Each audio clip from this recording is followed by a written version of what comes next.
Hello, everybody, and welcome to our conversation with Aura, Paul and Dave, father-son duo. I just wanted to come on and give a little bit of a baby introduction.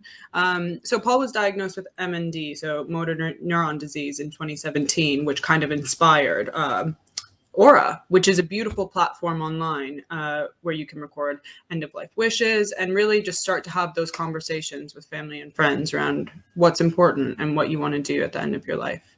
It's inspired, emotional bucket list, physical bucket list, and all of that. So I'm going to hand it over to Paul and Dave. And this is going to be a really fun, interactive session. So please, any questions, just drop them in the comments and we'll go from there. Thank you so much, Cassandra. Hey, everybody. Real pleasure to be here today. I am Dave, and this is Paul, who's the reason we're here today, and literally the reason I'm here, full stop. So he can't talk, so he'll be speaking through a number of things, his synthetic voice, which we'll be playing very shortly, and hopefully you'll see him typing in the chat there as well, which is good. I think it's fair to say we haven't done anything like this with this software before and using so many different ways of Paul talking. So there are likely to be mess ups with the technology, but got to give it a go, right? If you guys have any questions, I think just fire away as we go along. We'll either kind of respond directly or go through them kind of at the end. So I'm going to try and share a presentation now. Hopefully you guys can all hear that leaf blower in the background as well, which is perfectly timed. Always the way. Cool. Can everyone see that? Great. So I'm going to pass you over straight to Paul, and hopefully this is going to work. Most people go through life thinking they'll live forever. They turn a blind eye to what will be the final outcome for them and every other living person on this planet. I did. This was me and my son David, getting on with life. Let's try this first video. This was Paul and I in Thailand in, I think, 2014, 2015, just a year or two before the diagnosis.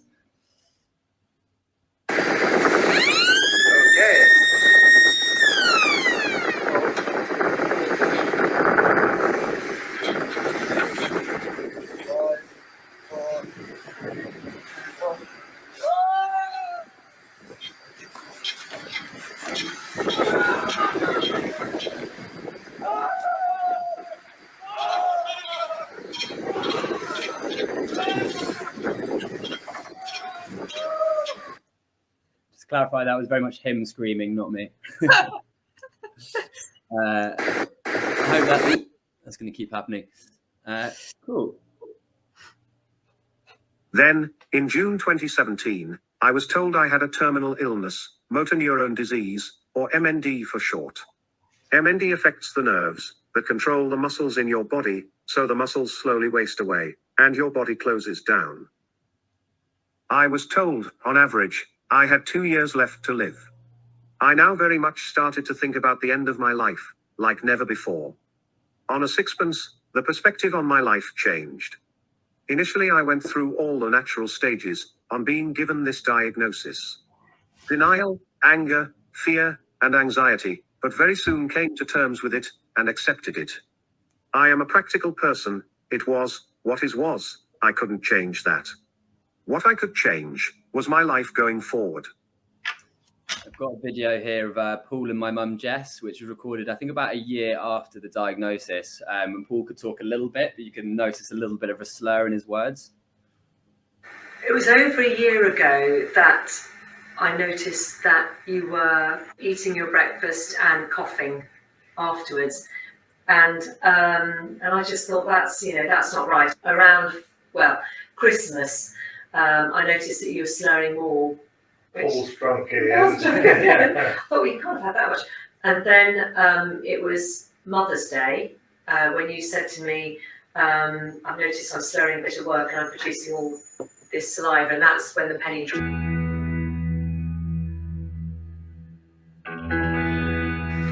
That for me is the hardest thing. I don't quite know what usually holds. And we're owning this account for 5 years, 10 years, 6 months. And that's what I struggle with most. Our son David is 24. We have a daughter Jojo, who is 21, and other daughter, youngest daughter Rosie, is 19. Cool. Definitely got a lot more hairy in the last 4 years, that's for sure. Right. So, let's get you back on, Paul. I very quickly decided that at all times, I would stay positive, never complain about my situation, and treat the rest of my life as just a change in direction that would present new challenges and opportunities, something indeed to look forward to. I had two main themes to my bucket list.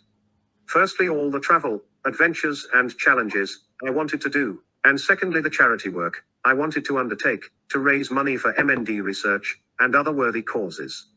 I wanted to give back in life for all the wonderful things life had given me. For 2 years, I had the time of my life, climbing mountains, cycling around lakes, going to beautiful places, and meeting wonderful and inspiring people. Family and friends also helped me raise nearly £200,000 for MND research, the highlight event being climbing Mount Kilimanjaro and playing tennis at the top. The highest altitude game of tennis ever. Here are some videos of what I got up to. Got a video of us playing tennis at the top of Mount Kilimanjaro here.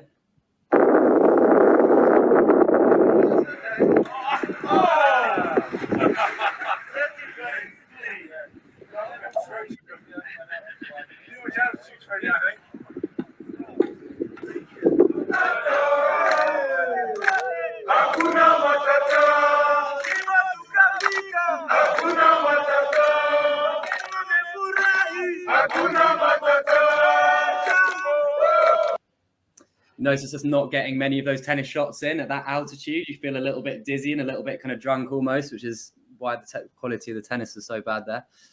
And this next one is a video of Paul singing at the National Opera House.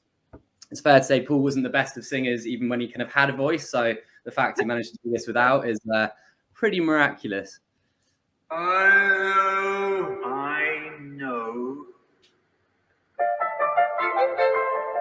I know. My voice. This is my voice, and it sounds to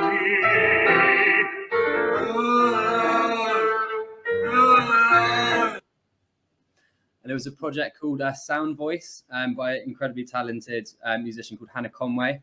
Yeah, something in the National Opera House. And yeah, a real mix of emotions watching it, from, you know, pissing ourselves laughing to also being really kind of taken up in it and really kind of emotional and everything. So it was an amazing day and amazing kind of bravery from Paul to do that as well. Oh. Cool. So on to the next section. After 2 years of doing everything I ever wanted and spending my kids' inheritance in the meantime, my attention again turned to my end of life. My health was deteriorating, but I'd beaten the 2-year life expectancy average, so I felt like a winner. There were several other things I wanted to do before I died. I called them my emotional bucket list items. High up there was to make sure I'd done all the practical preparations for when I died, so my family would not be left to sort out a mess. Things like my banking arrangements, pensions, insurance policies had to be left in good order. My will, of course, had to be up to date. Then there were my wishes, what kind of funeral I wanted, and more importantly, what kind of funeral I did not want. I wanted my life celebrated, not mourned. I wanted to leave personal messages for my loved ones and write my life story so I wouldn't be forgotten. This would help give my life purpose and meaning. The problem was, I didn't want to engage with my family on the topic of my death. I felt the discussions would be hard, and I wanted them to get on with their busy lives and not worry about mine. It's very true that talking about death remains a taboo subject. There was so much I wanted to say to my family. How much I loved them. How I was not scared about dying. How grateful I was for the wonderful and privileged life I'd led. How I didn't want them to grieve when the time came. Just finding the time and platform to say this was difficult. I decided to explore more about why talking about death in our society is such a taboo. I ended up attending death cafes, which are our informal gatherings, usually in a cafe, where open, non-judgmental conversations take place. There is no set agenda, you just have a forum to say what's on your mind with total strangers. I noted how much easier it was to open up to people who I didn't know than to friends and family. It was liberating. I met some really interesting people. Not just people like myself, coming to the end of their lives, but all ages, backgrounds, and reasons for being there. I was determined to have a good end-of-life experience and complete my emotion. Sorry, it's the first mess up. So I just want to chip in here by saying, well, that there might be a few familiar faces here, and I can't actually see who's watching, but there's been some people along the way that have, especially from this death cafe community in Finsbury Park, that were really part, the start of the journey in many ways in terms of our kind of exploration into the world of death, and a really kind of kind, amazing kind of supporting community and everything. And I think as a whole, this community is such an amazing kind of community. And I remember coming into our first death cafe, and it was very much a bit of a favor to Paul. I was thinking a little bit like, this feels a little bit weird. I don't know how I feel about this, but I'll go and I'll do it with Paul. No idea what to expect. And just ended up having, a load of fun, ended up, having some amazing, really, what felt like really important, deep kind of conversations. And just kind of became a little bit almost like hooked on it, and just really had my curiosity and our curiosity sparked, and really, really, really enjoyed it at the end of the day, and just felt almost kind of a bit of a weight lifted off our shoulders that we, I guess, didn't realize we kind of had afterwards. So that was really great. Cool. And what's the next slide? Cool. So now we'll get on to, I guess, what that inspired, and that's what Paul and I have been working on, which is Aura. I was determined to have a good end-of-life experience and complete my emotional bucket list. Like we all do nowadays, I went online to find a platform to help me. Somewhere to record my wishes and leave practical information. Somewhere to write my life story and leave heartfelt messages. To my surprise, there was very little to help.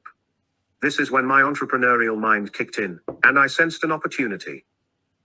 I discussed the idea with my son David and a friend of his, Ben. They liked the idea, and also came to the conclusion that there was very little to help people manage their end-of-life affairs, communities to engage with, or resources to educate or inform. Aura was born. Aura was born. And we have a video of it here, which should only be a couple minutes. Life. We're born and we embark on a journey, navigating through the beautiful chaos of life, collecting people we love, experiences we cherish, places that live forever in our hearts. We prepare for every big step along the way: careers, love, adulthood, parenthood. Then something we haven't planned happens. Death, for all its inevitability, captures us and those around us off guard. Yet it's part of life. At Aura, we help prepare people for this next step of the journey, whether it's those leaving or those being left behind. We provide a safe, simple online solution so you can take control of important decisions, communicate the things that matter most, and celebrate an extraordinary life. Our core features bring clarity, comfort, and control at a time when they're needed most. They enable people to store practical information loved ones might need, like key contacts, online accounts, and important documents, outline wishes for things like care and funeral arrangements, empowering the individual and leaving loved ones informed. Prepare heartfelt messages for life's special people, even schedule them to be delivered on important dates in the future. Create a personal life story to show how you want to be remembered, a timeline of the experiences, people, and memories that mattered most. And it can all be done collaboratively. Using connections, families and friends can create their aura together. On top of all of this, our Knowledge Hub offers expert advice and discussion from real people on dealing with end-of-life issues. This is a platform designed using the highest level of security, so you can feel confident that whatever data you share is completely protected. Aura presents a chance for families and friends to face the final leg of the journey together, to embrace the hard conversations, share the loving memories that bind them, and openly prepare for the next chapter. It's peace of mind for a more peaceful end of life and beyond, for all concerned. Join Aura today to discuss, manage, and celebrate life with those you love. Cool. So that is Aura. A summary of it anyway. This is a picture of my dad and I working on it during the pandemic. Which we were working very hard on it with. I actually moved back into my parents' house. I'd say from a very selfish perspective, the pandemic obviously curse in many ways, but was also a bit of a blessing for us and our family, because we got to spend a lot more time together. Gave me and Paul an opportunity to work a lot more together on Aura and everything. And I guess also it really kind of helped. It has helped that the world has moved onto this kind of virtual realm, because Paul can obviously type, and it's a lot easier, puts a bit more of a level playing field when it comes to typing and everything as well. Cool. So I think now I'm going to take you through some of the stuff we've been working on, I guess, during the pandemic and since then, really, since that kind of video was made, and kind of a little bit of a preview into the next step of our journey. We've been doing a lot of research. I have a bit of a research background, marketing, advertising, research, data, trends, insights, and everything. I guess fundamentally, I really love getting to the bottom of issues and not just looking at the trends and the numbers, but the real human truths behind these. And one that always really stuck out to us, because it's part of Paul's vision and Paul's philosophy, is around celebrating life. I guess both making the most of your life through thinking about your mentality, but also this idea that when he's gone, of course, wants us to have a normal, natural grieving process, but he also wants his life to be celebrated. And that's, a big part of the Aura philosophy. And we saw a stat that said 70% of people would like a celebration of life rather than a traditional funeral. We thought, okay, that's interesting, because we feel that probably not 70% of people actually end up having that. So why is there this disparity of people saying, I want a celebration of life, and not actually getting it? Why is there this disconnect? So we did 50 hours of one-to-one interviews. We did surveys with about 2,000 people. We ran kind of focus groups. And I think, the answer for us became quite clear, was that most people don't pre-plan their funeral, so they don't end up getting the thing that they kind of desired. 77% of people we found haven't made a financial provision for their funeral. It's got loads of consequences. If you don't plan, your family don't know what you want, so it's an additional kind of mental, emotional burden on them at that time. I think people can often end up at that time translating their love into money on things that weren't necessarily meaningful to that individual.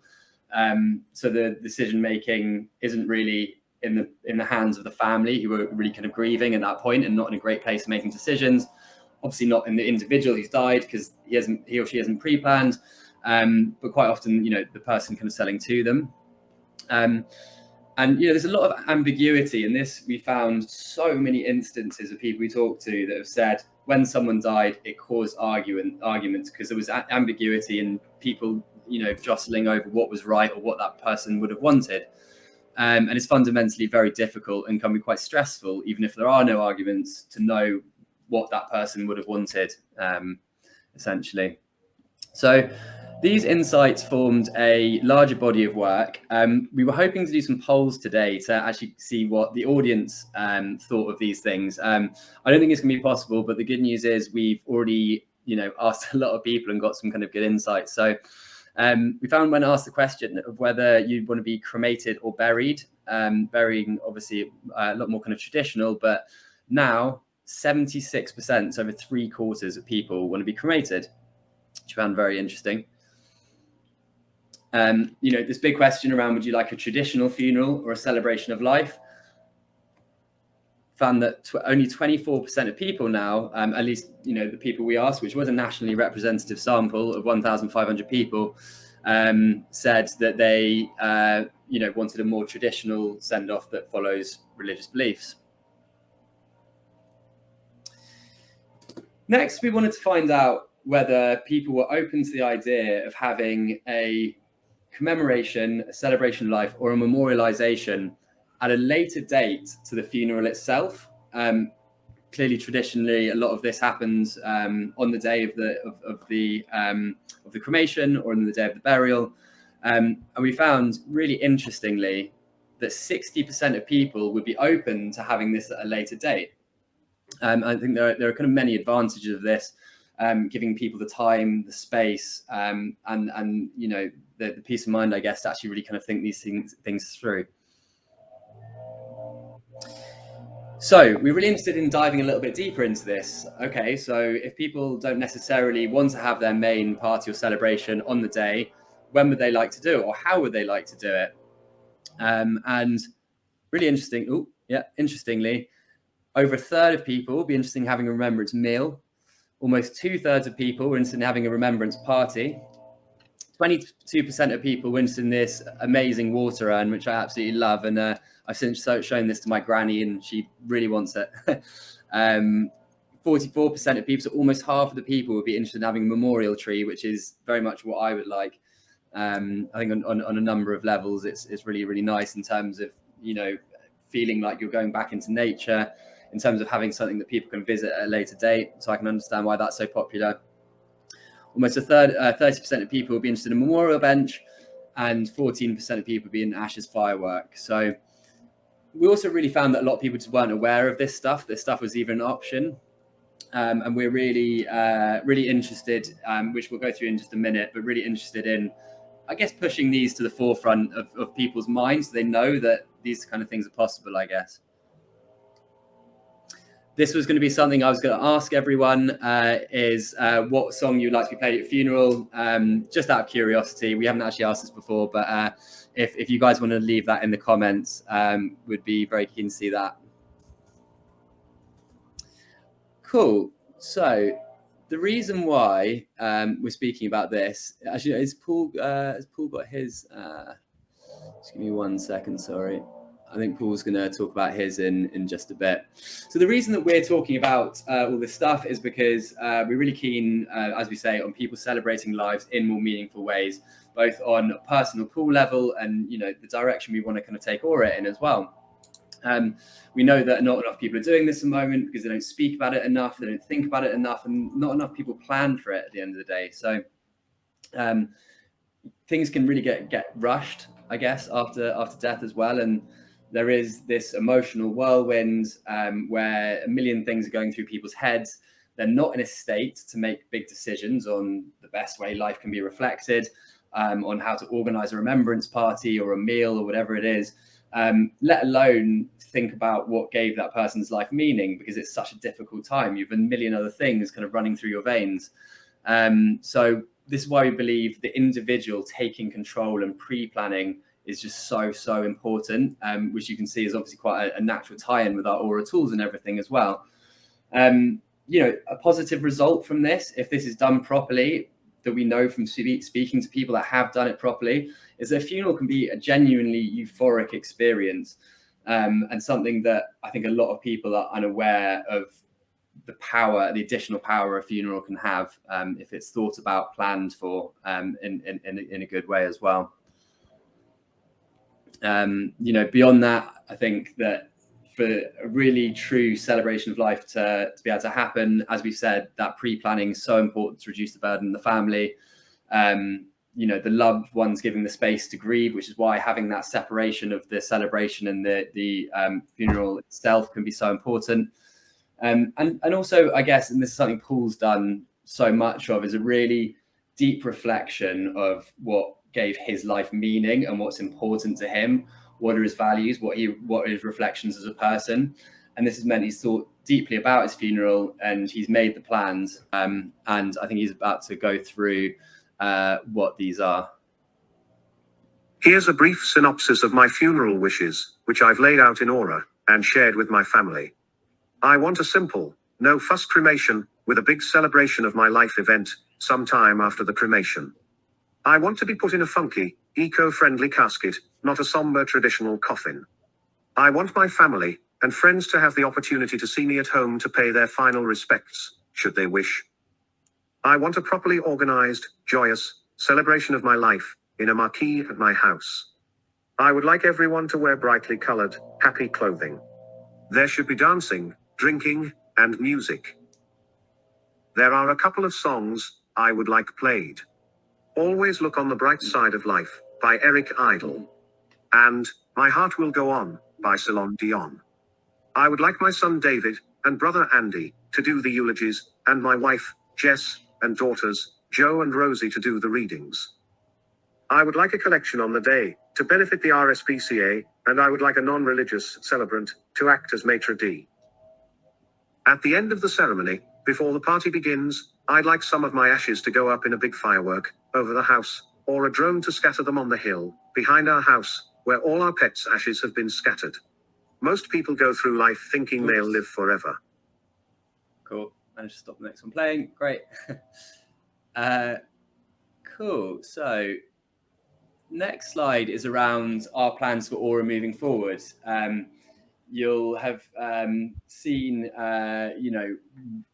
through that video what we've been doing so far, and we've very much kind of been a kind of tech platform, software as a service where people can upload, people can leave the legacy they kind of want to live and everything. Oh, sorry, skipping ahead there.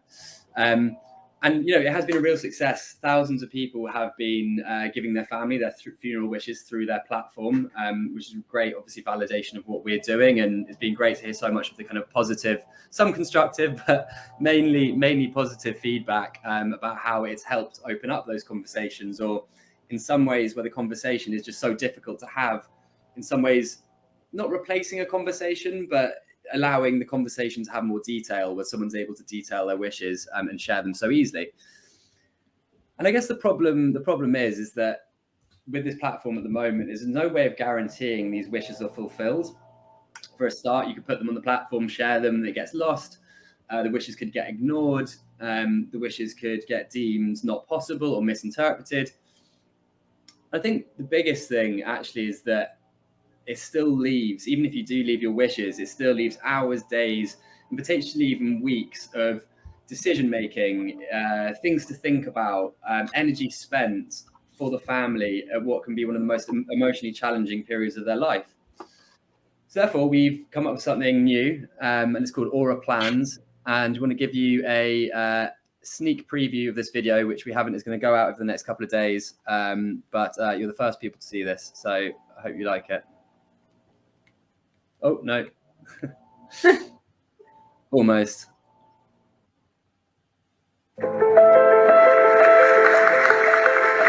Being awarded the British Empire Medal after the tough years I've had is something that's brought me immense joy.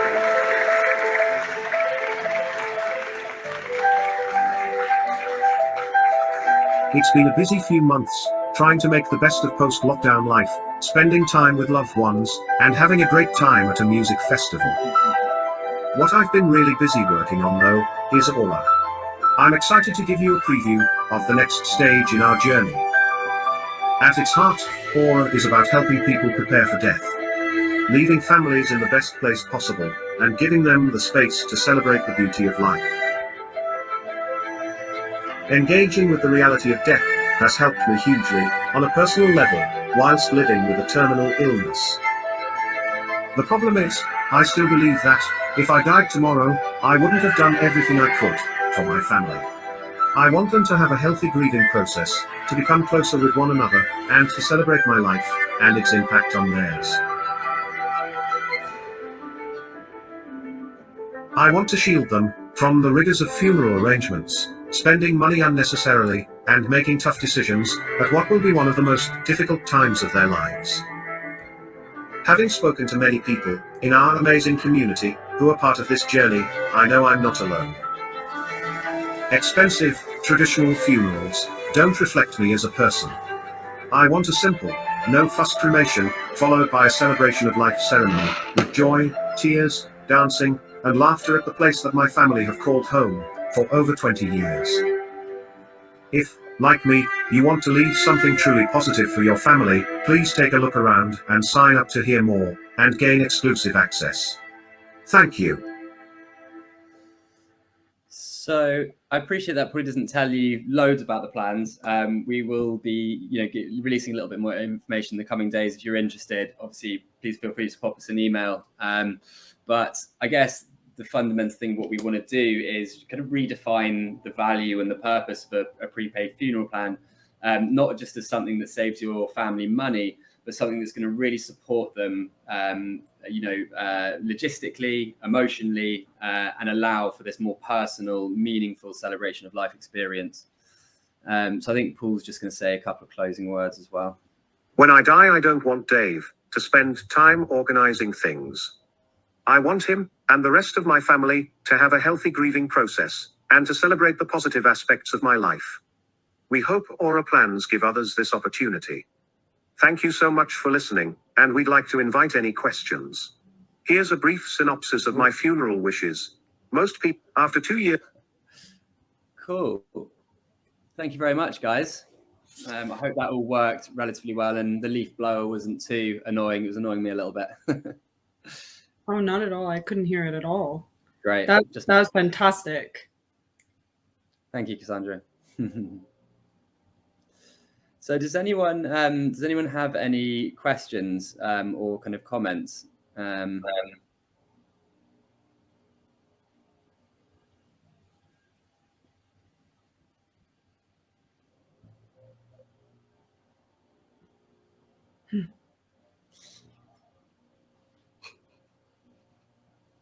Yes, we did have a question from Anita. Let's scroll up and find it.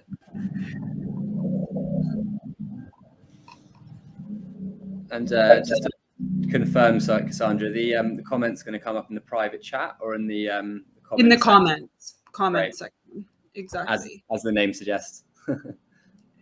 I think it was a comment from Emma. There's a comment from Emma on the environmental impact of cremation, which I'll pop up here. And then, yes. I wonder if people know the extent. Yeah, I mean, there's as with many things, I think a lot needs to be done with cremation. I think that there's some new movements towards I guess more efficient gas, but even better, I think the long-term solution would be electric cremations. I know there's an electric crematorium that's just opened in Oxford. And I really hope that, there's a movement more widely in the industry to kind of do that. It seems to me that the most eco-friendly solution is natural burials. And that's, something we're definitely kind of looking at in the kind of future as well. But they are slightly more expensive, not always quite as accessible. But hopefully as they become more popular, they'll also become a bit cheaper as well.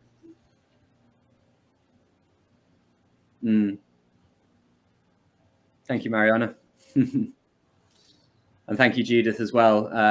Good you didn't hear the leaf blower. I can hear it very clearly now, but see just here. The environmental side of it's huge. We know not just within funeral industry, just in every single industry, like there's a real push and movement for change. It's something that, we're looking very, very kind of closely at. And it would be a big part of what we're doing kind of moving forward as well. Absolutely.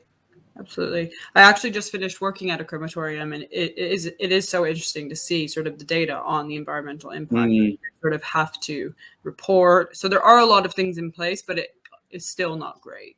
But I think we're moving towards something even better. Exactly. What's the future for cremations to make them even more eco-friendly, right? That's what's on everybody's mind, I think. So yeah. Yeah, and I think even with these electric, I think there's one in the UK in Oxford.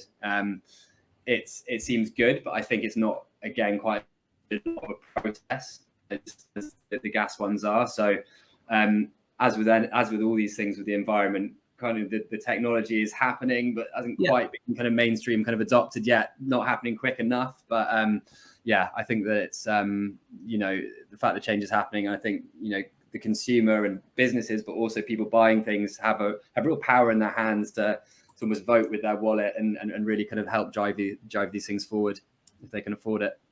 Absolutely. A few insights into natural burial grounds, Paul. I mean, we didn't do any significant amount of research on them specifically, but we know they're increasingly popular. And in fact, what's really interesting, kind of Gen Z, who obviously traditionally a lot more environmentally conscious, some would say woke, I don't like that word, but they actually have a much higher propensity to want to have natural burials rather than you know, slightly older people. And I'm just reading here, Lolly Brewer talking about water cremations becoming popular in the US. Yeah, and that's yeah, it's with kind of like an alkaline solution, isn't it? And then you go into the sea, which also looks really interesting. And Emma Betty saying cremations also, it's available in Australia, is that? I didn't know that. That's awesome. I've also seen the Dutch company using fungi, which looks really awesome. I'm a bit of a fungi nerd, and I've read a lot of kind of books around it. And yeah, I think they have the power to save us in a lot of ways. I've heard there's fungi. Yes, I agree. Fungi being developed that can help break down plastic as well. Yes. So yeah, it's big potential there, I think. And Victoria, as you said, we had a great talk by Amy House from the Eden Valley ground in Kent, which we'll be able to look at. Yeah, I'd really love to watch that.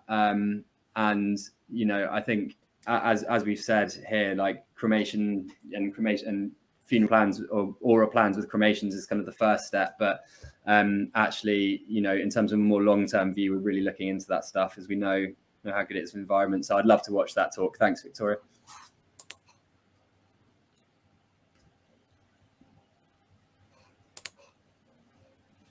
I actually have a question for Paul. How has engaging with Aura and sort of getting everything down, recorded somewhere, helped with your, I guess, facing your mortality? How has it influenced your attitudes and perspectives on that?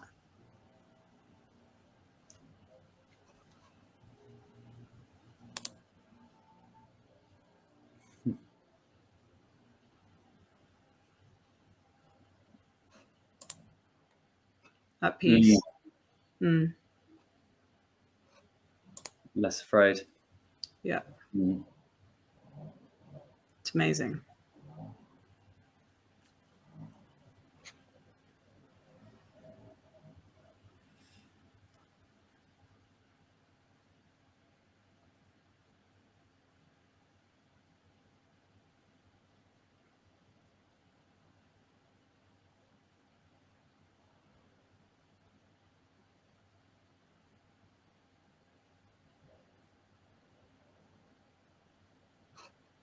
Giving his life more meaning and purpose. Yeah, I'd add to that I really feel these days you don't not a day kind of goes to waste really with you. I feel now you're a lot more you know, now you appreciate there's a bit more of a kind of time limit on things, and seizing the day a lot more. And you know, I think your positivity around it and your you know, attitude towards it has really kind of helped our family as well. You know, there's always more that, you know, we can kind of do and everything. I always joke that, you know, it is so hard to talk about this topic with people you love, and like it's actually a lot easier to talk about with strangers, which is why I think death cafes are so great, because obviously you just get this kind of, you know, anonymous, not anonymous, you know what I mean?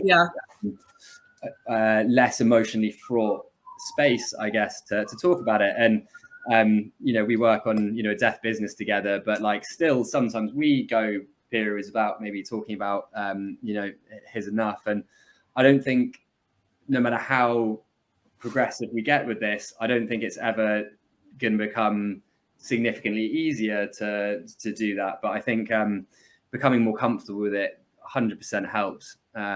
So yeah, I think your attitude, everything we've done with Aura has really kind of helped us, I guess, and our family as well. Yeah, it just goes to show how not only does it help the person facing end of life, but also there's trickle down effect throughout all of the loved ones, right? It's amazing. It's amazing. And how facing these big existential questions together actually like unifies you. It's beautiful. 100%. I guess, yeah, I still don't consider us, really death experts by any stretch compared to, a lot of people that have been in this space for such a long time. But, sometimes people come up to me and say, oh, can you advise on this? My, dad's ill or whatever. Like, oh, really? Have you got the expertise to kind of advise on this? It's kind of like, well, no in one sense, but yes, in the sense that actually just a conversation can just go kind of such a long way.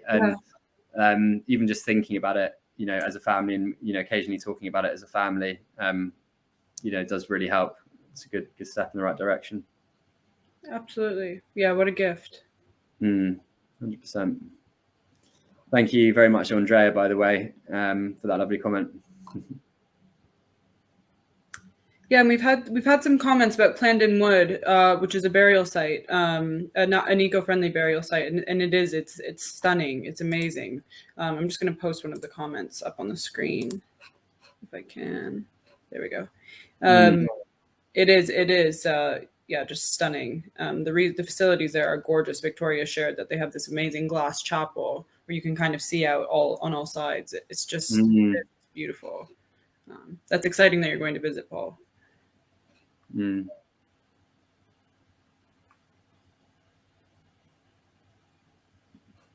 It's the biggest in London, is it?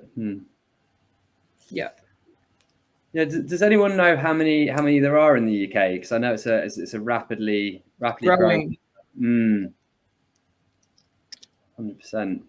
It's about 4 or 5 that I know of. I'm sure there's more. But yeah, that I've personally worked with about 3, I think. Yeah. I've heard. I think there's Greenacre. I think it could be up to 60 or 70, but that I might be plucking that number completely out. No, probably. I mean, Greenacre alone is 6 or 7, doesn't it? Yeah, really great.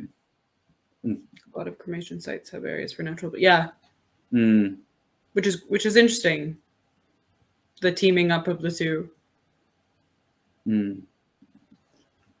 And thank you, Anita, for saying you'll share this through the Death Positive Library project, which sounds really interesting. Death positivity is a really interesting one, isn't it? Because I think some people on the service kind of think, oh, death positivity, like you can't be positive about that. But clearly it's not just about it's not toxic positivity in any way. It's like a positive approach, a positive attitude, positive mentality towards death, isn't it? My kind of understanding. Absolutely. And that's it's definitely something that's comes through in your attitude, isn't it, Paul? Yeah, and we also got a comment from Lolly Brewer that they're going to be sharing the Aura website on their planning for end of life website at their hospice. So that's great. Amazing, thank you. And thank you, Ben, as well. It's been a pleasure working this with you as well. Yeah, I agree. Yeah, for me, the death positive and death acceptance are kind of interchangeable. I can understand why the positive term can ruffle some feathers when it's such a hard time. But exactly what you said, David. It's about the mentality and the approach, and I guess the open-mindedness. That's the key. I think just being open. Yeah. Similarities with mental health, I guess, but sometimes acknowledging things and being conscious of things and being aware of things and not repressing things is just so important. And to me, that's what death positivity means to me anyway. Absolutely. This comment from Paul is in response to Dan was sharing that Green Acres is now running monthly death cafes in groups, which is awesome. That's fantastic. We also had a really great comment from Andrea. that her 17-year-old daughter got into exploring graveyards during lockdown. And this has led to wonderful conversations. It's fantastic. It's my favorite thing to do. Yeah, something very peaceful about going to graveyards, isn't there? Mm-hmm. Real beauty to them. And great comment we have from Victoria. You're so right, Paul. Death is part of life. I don't know why we separate it so much. Yes. Mm-hmm. Yeah, we say quite often we're not in the death business, but the life business, aren't we? And it actually really, relates to what we're doing around the celebration of life and everything. Because, I think, and Paul's, I think, is definitely finding with him that looking at how he wants his family to celebrate his life is forcing him to look at his life and what gave his life meaning, and searching for that meaning. I think it's been probably quite an uplifting thing for you, Paul, hasn't it? So yeah, to us, discovering death is discovering life at the end of the day. I think I have another question about that. I think that meaning bit is so key. I think it was David Kessler that added on the sixth step or what have you of grieving, and meaning was actually the sixth step. I guess my question is for Paul. How does that relate to you? Does it feel like it resonates that the meaning aspect is quite important?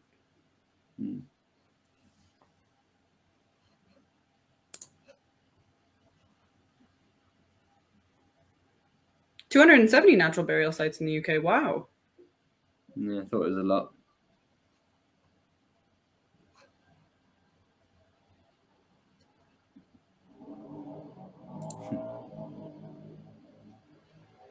Yeah, no problem. I think my question, or just wondering your thoughts around meaning making, and how that's kind of helped you, the aspect of meaning in terms of end of life.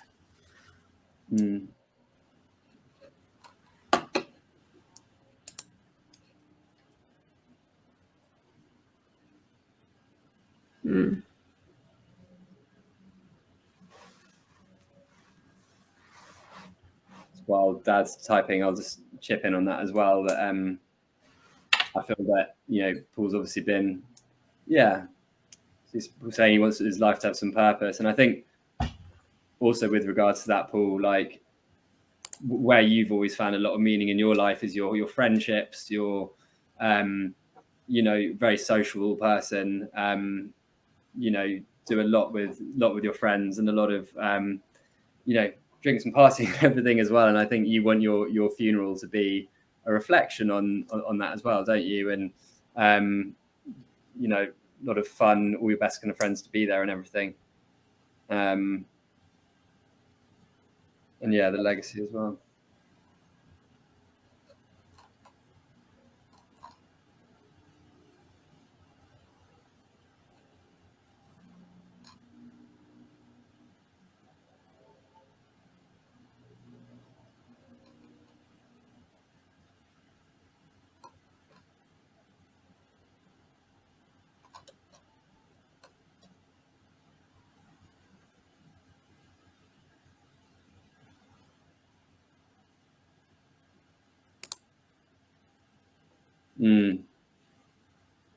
It's really nice, Paul.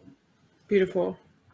And I think just going back to your comment about legacy as well, it's a funny word, legacy, and it's almost not the right word for us. And we like to actually use the word like aura, the aura is the energy which you gave when you were alive, and the thing you leave behind to people as well. And I think, that can be in a number of levels, making sure you've sorted out the bare bones stuff that's going to put your family in the best place possible, your will, your funeral plan, all this kind of stuff. Then I guess on another layer outside that, it's, all the things that kind of made you and the lessons which you kind of gave on, and your story and the memories. And I think, Paul, you're going to, even just going through all those videos, it's clear you're going to be leaving an amazing aura and legacy and everything.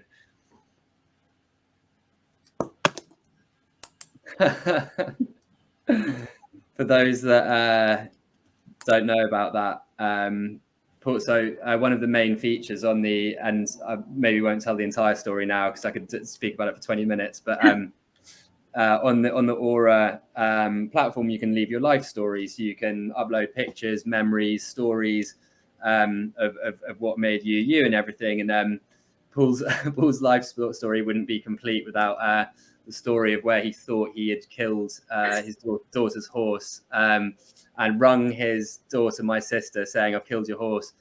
Turned out to not be her horse at all.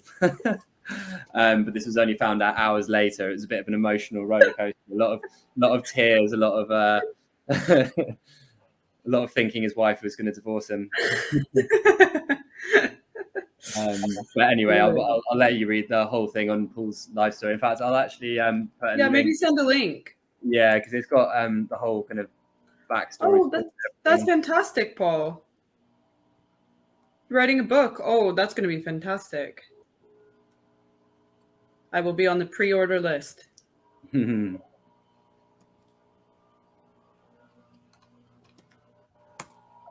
I've just popped the link to his life story, which won't be as long as the book, obviously, but I'll give a little preview to that. Absolutely. We had a couple of comments. One from Allison and talking about how she's so grateful that her mother had very clear wishes. And yeah, you're doing a wonderful service for your family, Paul. So it definitely resonates. That's really great to hear, Alison. I obviously haven't been through that stage yet, where obviously Paul's still with us. But it's also very nice to know, having seen his wishes on his, he's obviously just said them now, but on his Aura as well. It's going to make it so much kind of easier at the time, but it's always heartwarming to know that when other people have done it and it's really helped. That's really great. Absolutely. And then we have a really great comment from Izumi. Just want to say that I'm from Malaysia and Asians generally hate talking about difficult topics like death. I'm loving how everyone here is super open-minded and positive. Yeah. I mean, to be honest, I feel like obviously people within these circles, we're all pretty comfortable talking about it. I'd say as a whole, there's still a lack of, thing within culture, but I do think it's changing. I think it's changing quite quickly. And I was discussing this with some people yesterday that quite often, and we mentioned it earlier, quite often societal changes in perception and expanding of people, the consciousness gets driven by the youth, with things like gender equality, gender rights, kind of the environment, all this kind of stuff. The death's a really interesting one where I feel the change really is coming from both sides, because obviously you've got younger people who naturally are very, open and using the internet. But I think the way that, older people have also embraced the internet and also just obviously being closer to death itself, that need to talk about it is more kind of pressing and everything. And to us, it really does feel like the latest thing that's being really democratized, where everyone is starting to talk about it and being more aware of it, because, it's going to affect absolutely everyone, of course. But, I'm glad to hear that you found this open-minded and positive, Izumi. Yeah, I think there's also something to be said about COVID sort of bringing death to the forefront of our minds in a way that maybe we previously hadn't had to acknowledge before. Things are happening, and it's kind of happening at a rapid pace, which is really exciting. Yes. It was year and a half. Well, it would have been, just over a year and a half ago. So it was about 3 months into COVID, I think, where we did a study on about 2,000 people, basically examining people's attitudes to death since COVID. And over a third of the people in the UK, just a couple of months into COVID, were found to have already changed their attitude towards death because of COVID. So I'd really love to repeat that study now, actually, and see how much that's changed. Now people have had so much time to reflect. A lot of more people, unfortunately, will have lost people, of course. And, it's a bit less kind of fresh, and things have had a bit more time to sink in. So Paul says he's just upset he's going to miss the party. Well, we are actually talking about doing a living funeral for him in next year. So you get to be part of that, which is another thing that I think hasn't really been normalized as well, is this idea that you can have a funeral before you've died. Yeah, living funerals are great. I'm just having a look quickly. Anita's wondering, Paul, what your book will be called, if you're allowed to share it with us. We'd love to add it to the Death Positive collection and share with all our colleagues across the UK Public Libraries networks. Very kind, Anita. Thank you. I'm really keen to check out the Death Positive library as well. Sounds great.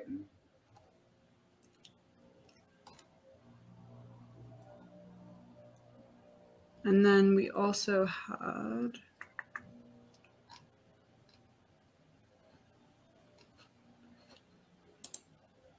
number of titles in mind, maybe just alive. Pending book title. It's work in progress, isn't it? Yeah, fantastic. You're still writing chapters of it by living your life, I guess, as well. You gotta get the moment right to finish it. And then we had a note from Allison, whose father had MND as well. And he was very active in his wishes for dying. So Paul's going to attend her session tomorrow, which is really, really, what a great link. So yeah, that's exciting. But yeah, I'm aware of the time. We have 3 minutes left. So if anybody has any last questions or has anything that they want to bring to this conversation, now is the time. Yeah, just I guess big thank you, guys. I wasn't expecting so many questions and people attending and everything. Really humbling and really nice to hear so much positive, kind feedback and everything. I hope we can remain connected to more of you kind of in the future and everything. And look out for our kind of some of the developments we'll be doing with Aura in the next couple of days and weeks. And if anyone has any questions or wants to kind of connect, as Paul says, please do reach out to us. I'm same email address with Dave at aura.life. It'd be absolutely great to hear from you, and thanks everyone for joining. Fantastic. Thank you both so much on behalf of Lifting the Lid. It's an honor to have this conversation and to be here and help facilitate it. And thanks to everyone that showed up. Because we're not able to have these discussions without you. So thank you. Right here we've got Paul's email, just to highlight it again, paul@aura.life. Thank you both so much, and I hope to see you throughout the rest of the festival. Cheers, and thanks everyone. Okay, thanks Cassandra. Cheers. Bye. Bye.